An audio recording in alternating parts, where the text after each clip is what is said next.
Don't you love it? Kind of ironic. Shit, the skateboard is made out of wood. Don't look. But yeah, you can call me a tree hugger. I'll take a compliment in that. After all, these are sentient beings.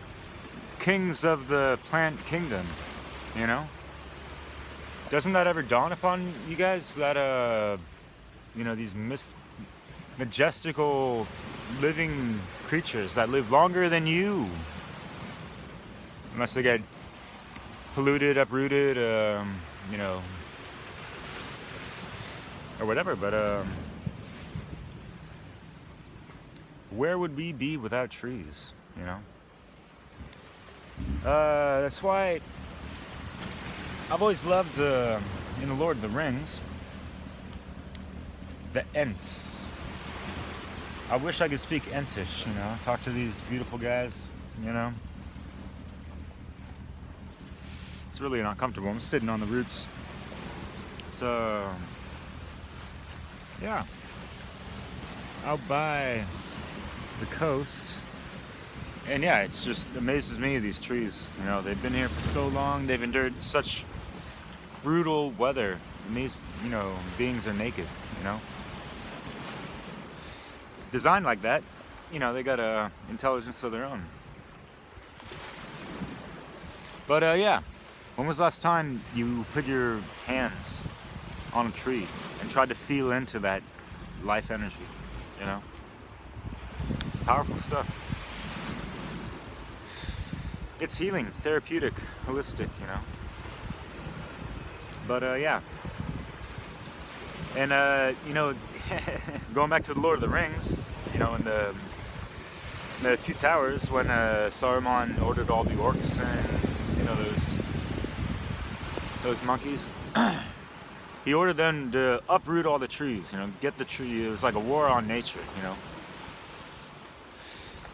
But he said specifically trees. He didn't say go out and uproot all the bushes or the flowers, or, you know. It's like specifically against a certain archetypal higher plant life intelligence, if you will, you know.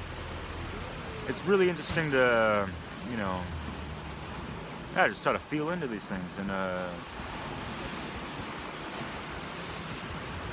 really try to dig into the deeper meanings of what, you know, these types of metaphors and allegories represent. But yeah, if any of you guys know any programs or any teaching on how to learn Entish, you know, just kidding. But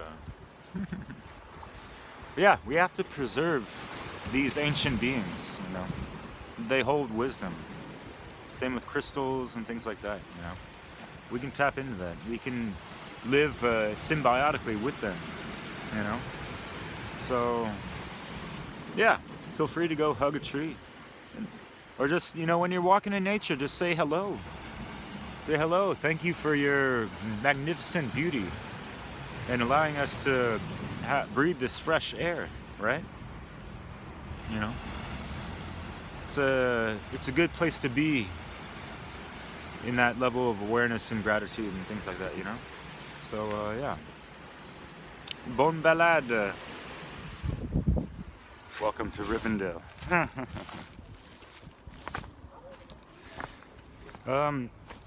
Wanted to talk again about those Entlings, because you gotta love those guys. And honestly, I get really emotional when I see, you know, the Ents in action.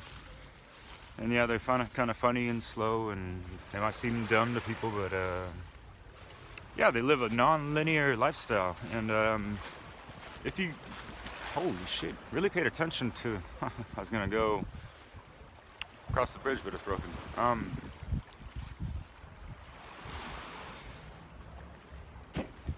In the movie, or the book rather, even, you know, both. I just say the movie because it's fresh in my mind. Saw it the other week, which inspires me to you know think more profoundly about these things. And you know, it was already happening in the movie as well. But when I was watching it, sorry. So, anyways, Remember when Pippin and Merry, they were asking, shit, what's the guy's name? Yeah, Longbeard, something like that, Greenbeard.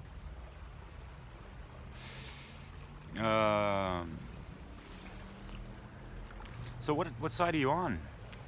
And it's like the term was, and the meaning, it's like foreign to these entities, you know. Pick a side, or like they're asking me, what side am I on? Am I on the side of like the good side or the bad side? You know, like the orcs or the hobbits, kind of, you know. And for me, what they represent is kind of like that, the sphere, the neutral sphere outside of duality, right? They're just there, regardless of what happens, you know.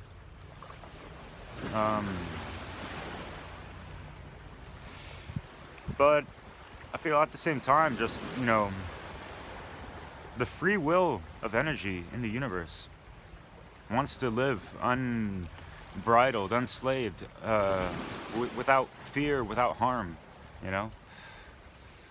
And yeah, that's kind of what the Ents, you know, rose to understand, that, you know, yeah, the Saruman, you know, ordered all the orcs and all those guys to uproot all the trees and everything. So yeah, it basically comes down to, you can stay neutral and whatever the fuck, but, you know, you can just stand by there being inactive and still get slaughtered, you know. It doesn't matter if you're within duality or without duality. In this fucking reality, unfortunately, shit is going down, and shit is very fucking nefarious.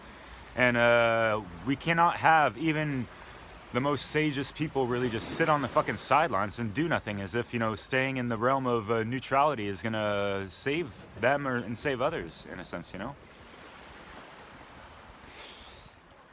You know, it hinges on this new age movement mentality of just being passive, being like, oh, well, it's just like that, you know, cause and effect and this and that. Well, we're in a collective consciousness, and, you know, we are the cause of ignorance and just, you know, psychopathy is having an effect on everyone, you know. And you should be fed up with this by now, you know, if you're at any kind of a level of awareness of understanding this. So yeah, it's time for the Ents to get a move on.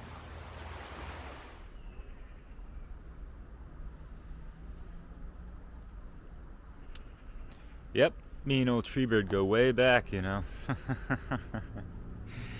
Yeah, I just wanted to end this video just on the fact that, you know, looking into today, I recorded those videos last year, actually, or the beginning of 2021. And in between time, checked out, you know, I'm going to leave a link, forget, Christopher, I think his name is, the Ice Age Farmer. I've been doing some really great work and research and exposing some of these things that are super tedious to look into and share publicly, you know. And he brought up certain things like the zero carbon agenda, which is pretty much, you know, human slavery.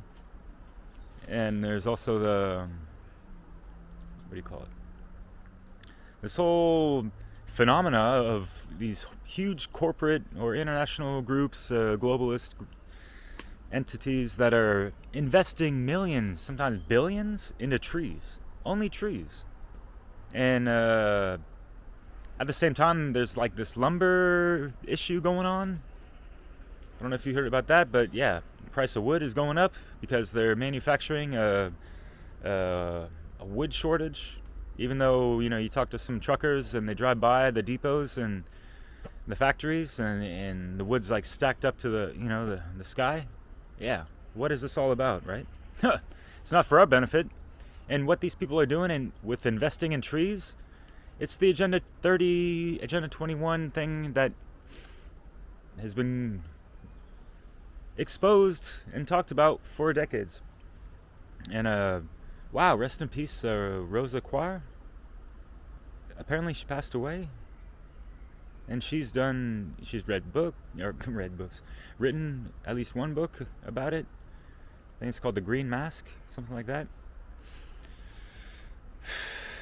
Yeah, exposing this whole the greenwashing and how it's really, restricting our rights and restricting our access to nature, and how they want to monitor nature and have all these surveillance systems set up in the wilderness. It's yeah, it's not a good sign. Anyways, they're not like within the intention of respecting trees like I'm talking about in this video.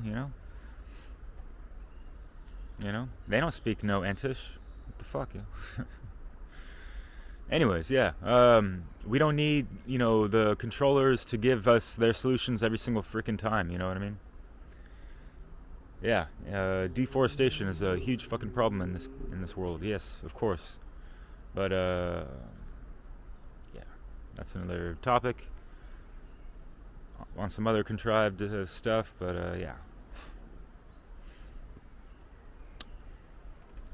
Take her easy. Nice and breezy with the trees, see? I guess I'll leave now.